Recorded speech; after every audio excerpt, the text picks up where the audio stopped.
दर्शक हो, आता पाहणार आहोत एक महत्त्वाची बातमी।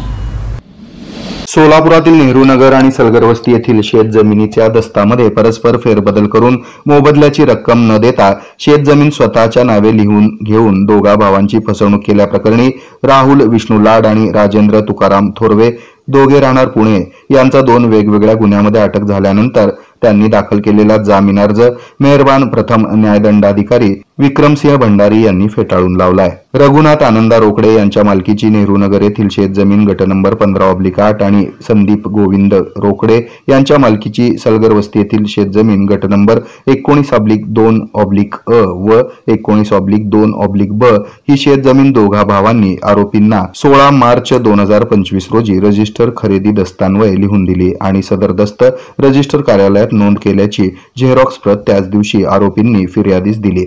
यावर फिर्यादीस मोबदल्यापोटी दिलेल्या धनादेश मुद्दामपणे आणि जाणून बुजून न वटविण्याकरता पेमेंट थांबवले।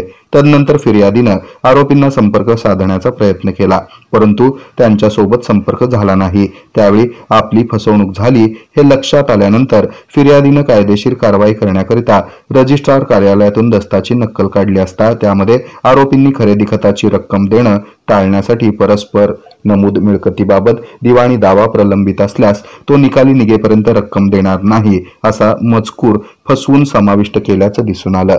त्यामुळे फिर्यादीची आर्थिक फसवणूक करून जमीन बळकावल्याप्रकरणी आरोपी विरुद्ध रघुनाथ आनंदा रोकडे आणि संदीप गोविंद रोकडे यांनी सदर बाजार पोलीस ठाण्यामध्ये 2 गुन्हे दाखल झाले आहेत। यानंतर दोन्ही आरोपींना पोलिसांनी अटक केली आणि कोठडीत राहिल्यानंतर आरोपींनी जामीन मिळवण्यासाठी अर्ज दाखल केला होता।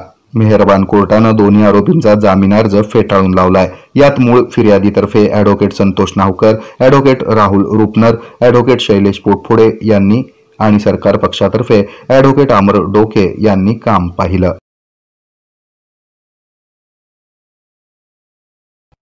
हे आहे मेट्रोकास्ट केबल नेटवर्क आणि आपण पाहत आहात द न्यूज प्लस बरच काही।